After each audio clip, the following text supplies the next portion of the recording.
आपके जीवन में ऐसा लगने लगे कि हाँ बहुत कष्ट है, कर्जा भी बढ़ गया, तकलीफें भी बढ़ गई, बहुत दुख भी बढ़ रहा है, कहीं परिवार सही नहीं चल रहा है, तो प्रयास करते रहा करो। हफ्ते में एक बार एक चावल का दाना जल के पात्र में डाल लिया, एक काली मिर्च जल के पात्र में डाल ली और उस जल को ले गए, थोड़ा सा चंदन का छींटा डाल दिया, ले जाकर शिव जी को समर्पित कर दिया।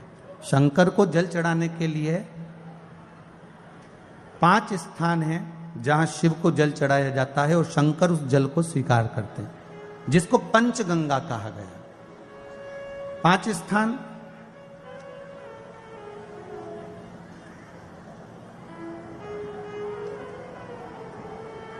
अच्छे से समझ लीजिएगा, जब भी शिव मंदिर में जाएं तो ये 5 स्थान शिव को जल चढ़ाने के लिए ये रखा है। शिवलिंग,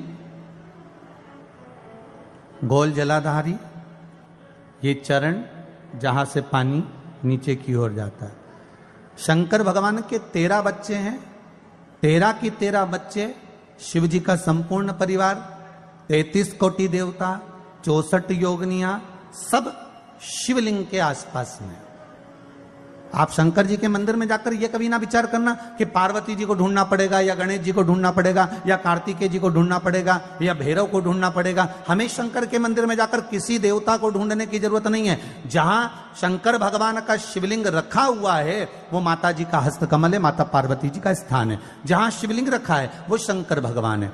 जहां जलाधारी है उस जलाधारी के पास में जहां पानी बहता है बीच में अशोक सुंदरी का स्थान है। जहां से पानी बह रहा है उसका राइट भाग वहां गणेश जी का स्थान है, लेफ्ट भाग कार्तिकेय जी का स्थान है। शंकर भगवान के ऊपर जो जल गिर रहा है वो शंकर भगवान की 5 लड़कियां जया, विषहरा, शामली बारी, दौतली, देव, ये शंकर जी की 5 बेटियां ऊपर हैं। जहां से पानी बहकर उस निकासी से, जहां नाली बनी रहती है, पानी जहां से निकलकर बाहर मंदिर के जा रहा है वो 33 कोटि देवताओं का स्थान है। इसलिए सारे मंदिरों की परिक्रमा हो सकती है पर शंकर जी के मंदिर की परिक्रमा नहीं करते, क्योंकि वो जल जो जा रहा है वो 33 कोटि देवताओं का स्थान है, उसको हम लांग नहीं सकते।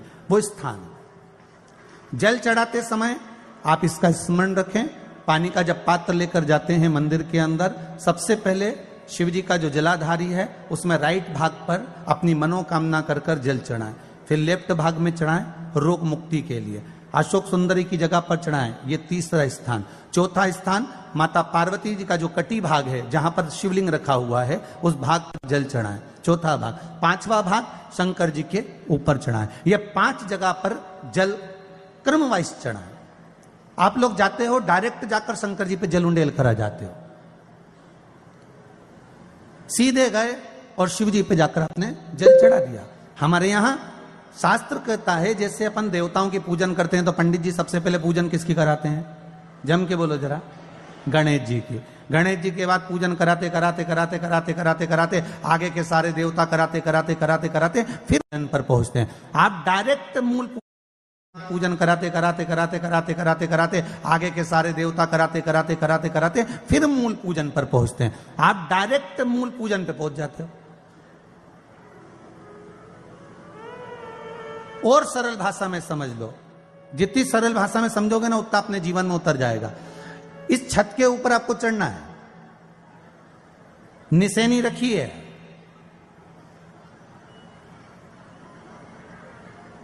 पाए लगे हुए हैं, आप कैसे चढ़ोगे? एक एक पाए पर पांव रखकर चढ़ोगे कि डायरेक्ट पहला पे रखोगे आखिरी पर? जम के बोलिए जरा। एक एक पाए पर पांव रखोगे ना कि धीरे धीरे हमको चढ़ना है। उसी तरह शिव मंदिर में पहुंचने के बाद पहला गणेश स्थान, कार्तिकेय स्थान, अशोक सुंदरी का स्थान। अशोक सुंदरी के स्थान पर जल क्यों चढ़ाया जाता है? क्योंकि भगवान शंकर की सबसे छोटी लड़की जो है वो अशोक सुंदरी है। और ये जो छोटी लड़की है अशोक सुंदरी, ये नारी को अखंड सौभाग्यता का वर प्रदान करती है। कौन सी नारी को? किस नारी को अखंड सौभाग्यता देती है? तो महाराज शास्त्र कहता है जिस नारी के भाग्य में लिखा होता है कि उसको वैधव्य होना है, इसके पति को समाप्त होना है। अगर वो नारी अशोक सुंदरी वाली जगह पर जल चढ़ा देती है तो पति पर अगर काल भी मंडरा रहा होता है तो मां अशोक सुंदरी महाकाल से कहकर काल को टाल देती है। वो अशोक सुंदरी का स्थान, वो माता अशोक सुंदरी का स्थान।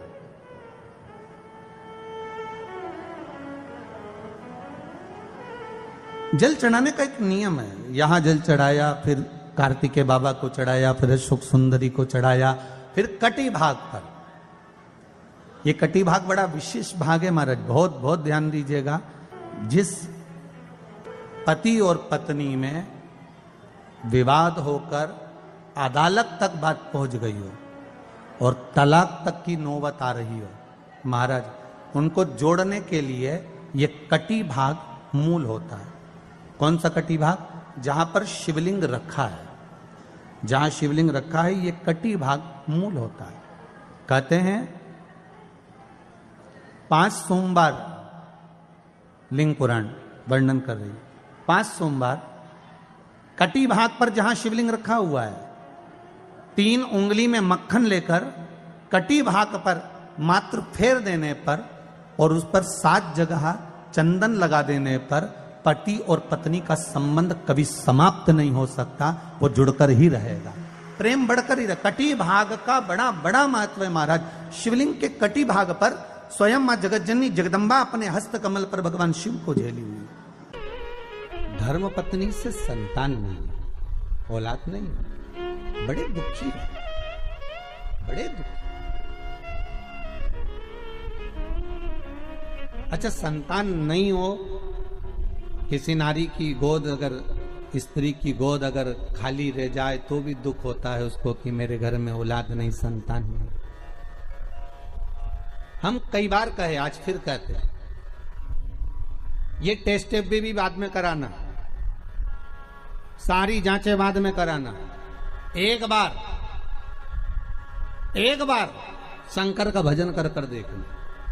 सब जगह से अगर हार जाओ और सारे रिपोर्ट आपकी आपने सब दूर दिखा ली, तो एक बार शंकर पर भरोसा कर कर तुमरुका जी का नाम लेकर सफेद आंकड़े की जड़ को शिवजी पे से रजस्वला धर्म के 7वें दिन 21 बार घुमा लो।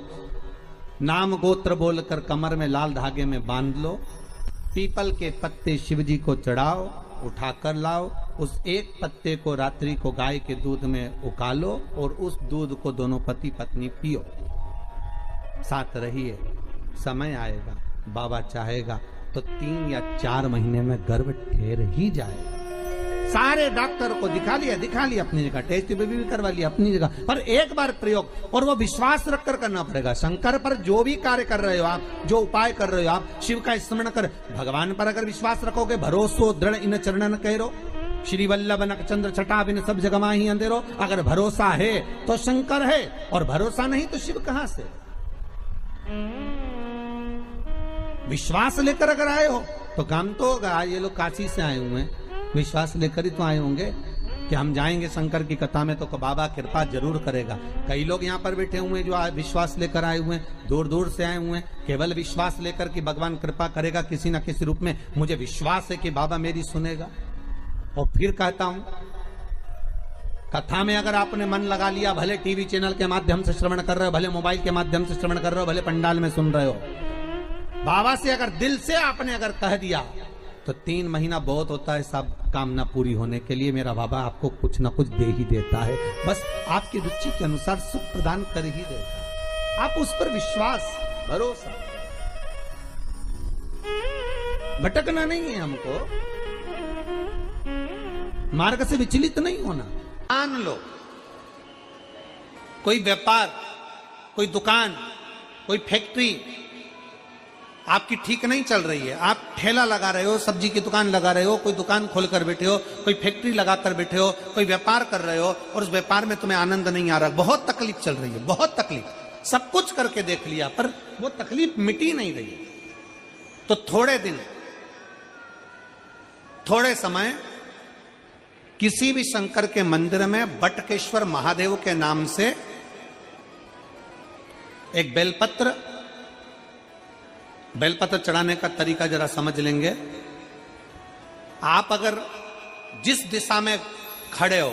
अगर आप शंकर के शिवलिंग के इधर हो तो बेलपत्री का डंडी का मुख आपकी ओर होना चाहिए। आप इधर हो तो डंडी का मुख उधर हो, आप उधर हो तो डंडी का मुख उधर हो, आप इधर हैं तो डंडी का मुख इधर हो। बटकेश्वर महादेव के नाम से शंकर जी के मंदिर में एक बेलपत्री पर डंडी का मुख अपनी ओर होना चाहिए। जो डंडी है इसका मुख अपनी ओर। बटकेश्वर महादेव के नाम से एक बेलपत्र शंकर भगवान को समर्पित करो बटकेश्वर महादेव के नाम से। और बेलपत्र चढ़ाने के बाद में जो तुम्हारे कलश में जो जल है, लोटे में जो जल है, वो 7 बार, लोटे का जल 7 बार, 7 बार से मतलब है अलग से लोटा भरना नहीं है, 7 बार उसी लोटे का जल जब बेलपत्र डंडी समेत समर्पित कर दें, 7 बार उस लोटे के जल को 7 बार बटकेश्वर महादेव का नाम लेकर अपनी मन की कामना कर कर बाबा से विनती करते हुए कि बाबा मेरी ये छोटी सी अर्ज स्वीकार करते, 7 बार उस जल को चढ़ाओ। लगातार कम से कम आप 15 से 20 दिन तक लगातार बटकेश्वर महादेव के नाम से चढ़ाओगे। ऐसी कोई दुकान और फैक्ट्री नहीं तो चले नहीं और आगे बढ़े नहीं और काम सुलझे नहीं। बटकेश्वर महादेव, भगवान शंकर का ये नाम, भगवान शिव का ये स्तुति, भगवान शंकर का ये नाम बटकेश्वर महादेव। स्वयं भगवान शंकर ब्रह्मा जी का जब सिर कटकर बड़का पेड़ बन जाता है और उस पेड़ के नीचे, वृक्ष के नीचे शंकर भगवान विराजमान हो जाते हैं, शिव जी उसके नीचे विराजमान हो जाते हैं, उसी का नाम बटकेश्वर महादेव पड़ा।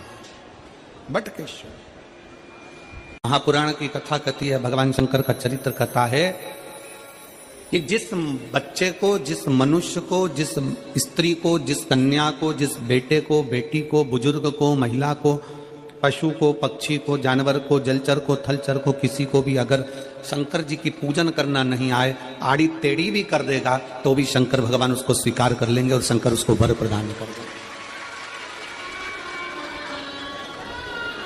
शिव उसकी पूजन को स्वीकार कर लेते, शंकर भगवान उसकी पूजन को स्वीकारते।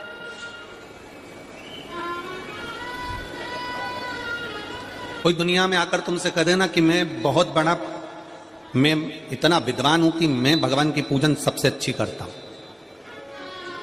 अगर कोई तुमसे आकर कह दे कि मैं सबसे ज्यादा विद्वान हूं, शंकर जी का अभिषेक मैं बहुत अच्छे से करता हूं। कोई तुमसे आकर कह दे कि मेरी पूजन में कोई कमी नहीं रहती, मैं इतनी अच्छी पूजन करता हूं। कोई विद्वान से विद्वान व्यक्ति भी आकर तुमसे कह दे कि मैं शंकर जी का अभिषेक इतना विद्वत्ता में कराता हूं कि मैं शंकर जी की आराधना सबसे श्रेष्ठ कर सकता हूं, तो मान लेना कि शिव मिल नहीं सकते, शंकर नहीं मिल सकते। शिव जी की पूजन वही स्वीकार है जिस पूजन में थोड़ी सी कमी रह जाए। पूजा की थाली लगाकर पशुपति व्रत करने के लिए तुम मंदिर में गए, पूजा की थाली लगाकर तुम शंकर जी के मंदिर में पूजन करने के लिए गए, 16 सोमवार की पूजन कर रहे थे, संकट सोमवार की पूजन कर रहे थे, सोमवार का पूजन कर रहे थे, प्रदोष का पूजन कर रहे थे, सोमवार की अष्टमी का पूजन कर रहे थे, शिवरात्रि का पूजन कर रहे थे, सावन महीने का पूजन कर रहे थे। पूजन की थाली में सारा सामान जमा लिया तो भी मंदिर में जाकर कोई सामान याद आए तो समझ लेना कि तुम्हारी पूजन भगवान शंकर ने स्वीकार कर लिया। और मुझे विश्वास है मेरी जीजियों पर, मुझे विश्वास है मेरी बेटियों पर, मुझे विश्वास है मेरे बेटाओं पर और मेरे जीजाओं पर। मेरी जीजियों ने, मेरे जीजाओं ने, मेरी बेटियों ने तभी तो मंदिर में पूजन करी होगी। बोलो करी कि नहीं करी किसी मंदिर में जाकर पूजन? जम के बोलो जरा, करिए ना। और आपकी पूजन की थाली में, आपके पूजन की थाली में कुछ ना कुछ कमी तो रही होगी ना। कभी माचिस रह गई, कभी दिया रह गया, कभी अगरबत्ती रह गई, कभी कंकु लाए थे कंकु रह गया, कभी चंदन रह गया, कभी कोई जनेऊ रह गया, कभी सुपारी रह गई, कभी कोई प्रसाद रह गया। फिर याद आया मैं तो ये घर छोड़कर आ गई, मेरे घर पे रह गया, अब क्या करूं? शंकर जी की कथा कहती है कि शिव उपासना में अगर तुम्हारी थोड़ी सी कमी रह जाए, समझ लेना कि शंकर जी ने तुम्हारी उपासना को स्वीकार कर लिया। और यह केवल तुमसे ही मतलब नहीं है,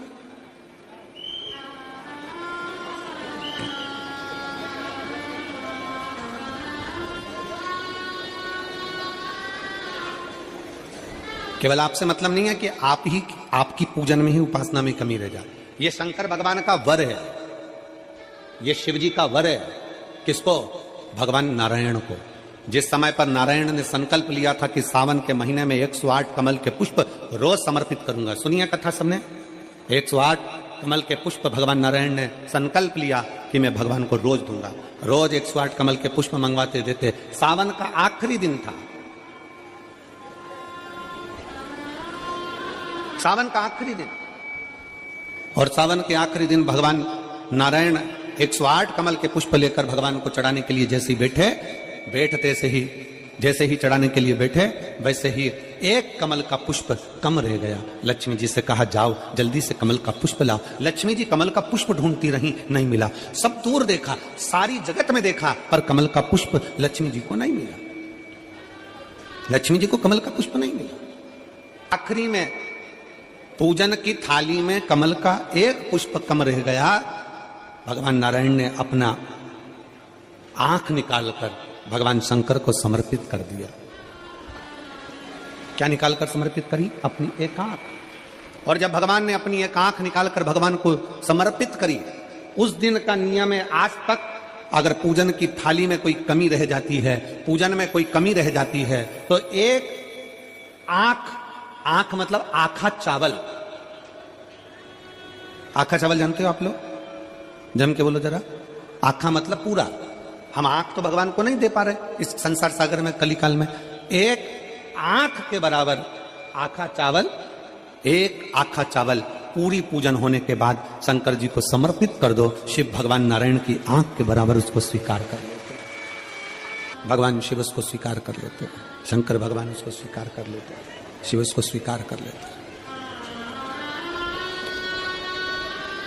भगवान नारायण ने एक आंख भगवान शंकर को दे दी। शंकर भगवान ने अपना सुदर्शन चक्र भगवान विष्णु को दे दिया। भगवान शंकर त्रिनेत्रधारी हो गए और भगवान नारायण सुदर्शन चक्रधारी हो गए। सुदर्शन चक्रधारी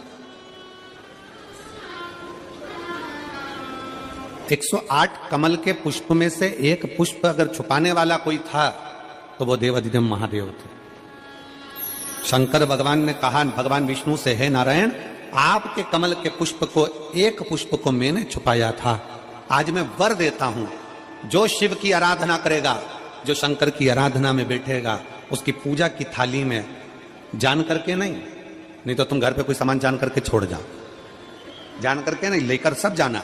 पूरी पूजन की थाली में अगर कोई कमी रह जाती है, शिव कहते हैं उसकी पूजन को मैं स्वीकार कर लेता हूं, उसकी पूजन को मैं स्वीकार। जान करके कोई कार्य नहीं करना है अपने को। नहीं तो तुमने सोचा कि पूजा की थाली में सब कुछ रख लूं, एक सामान घर पे छोड़ दूं। सीवर वाला महाराज जी बोला है, ऐसा काम नहीं करना। कई लोग जान कर जब घर से निकलते हैं तो कोई शुभ शकुन करना रहता है तो जान करके शुभ शकुन करते हैं। गाय को घेर के लेकर आएंगे, बछड़े को घेर कर लेके आएंगे कि आज ये जा रहे हैं तो इनके सामने से दूध पीती हुई बछड़ा और गाय निकलेगी तो शुभ शकुन होगा। अब वो तो अनायास कोई शुभ शकुन हो जाए। अचानक से कलश लेकर कोई स्त्री निकल जाए। जब हम नेपाल में कथा करने के लिए गए तो वहां पर कान वाले ने पत्र लिखा, और शायद नेपाल की कथा में वो पत्र आप लोगों ने सुना भी होगा। उस दुकान वाले ने अपने पत्र में लिखा कि गुरुजी, मेरी दुकान बिल्कुल नहीं चलती थी और मैं किसी देवता पर भरोसा नहीं करता, मैं कहीं नहीं जाता, पर 15 घर छोड़कर एक लड़का रोज प्रतिदिन 1 लोटा जल लेकर शंकर जी के मंदिर में जाता है और मेरा दुकान पे आने का समय वही टाइम होता है। वो लोटा लेकर निकलता है और मैं दुकान की ओर बढ़ता हूं, दोनों का मिलना थोड़ा आगे होता है। गुरुजी, जब से वो 1 लोटा जल भरा हुआ कलश मेरे सामने से निकल कर जाता है, तब से मेरी दुकान चलना इतनी प्रारंभ हो गई कि मुझे पीछे पलट कर नहीं देखना। अब ना उस दुकानदार ने उस लोटे वाले को कहा कि तू जल लेकर जा, उस लोटे वाले ने भगवान शंकर की कथा को श्रवण करा और एक लोटा जल लेकर शंकर के मंदिर में जाना प्रारंभ करा। संसार के ऐसे कई शिव भक्त हैं जो अपने घर से एक लोटा जल लेकर शिव जी के मंदिर में जाते हैं। कोई सुबह सुबह निकल कर जा रहा होता है, भरा हुआ लोटा उसके सामने से निकलता है तो शुभ शकुन हो जाता है और जाते हुए का कार्य सफल हो जाता है। अपने आप मंगल शकुन हो रहा है, अपने आप मंगल शकुन हो रहे हैं।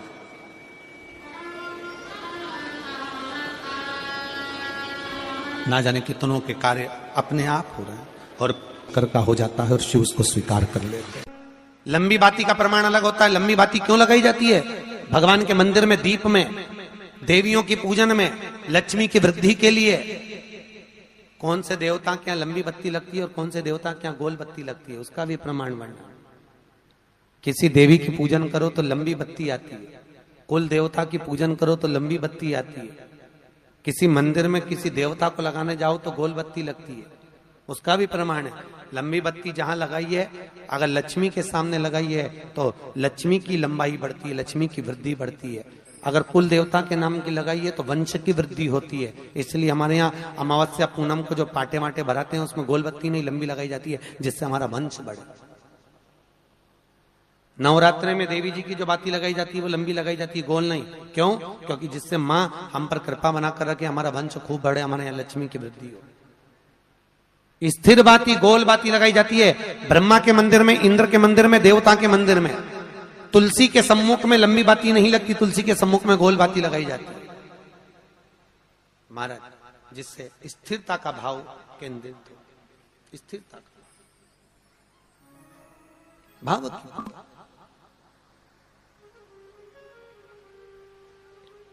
पीपल के वृक्ष के नीचे कभी लंबी बाती नहीं लगती, बड़ के पेड़ के नीचे कभी लंबी बाती नहीं लगती, आंवले के पेड़ के नीचे कभी गोल बाती नहीं लगती। आंवले के वृक्ष के नीचे लंबी बाती लगना चाहिए, धन की वृद्धि, सुख समृद्धि।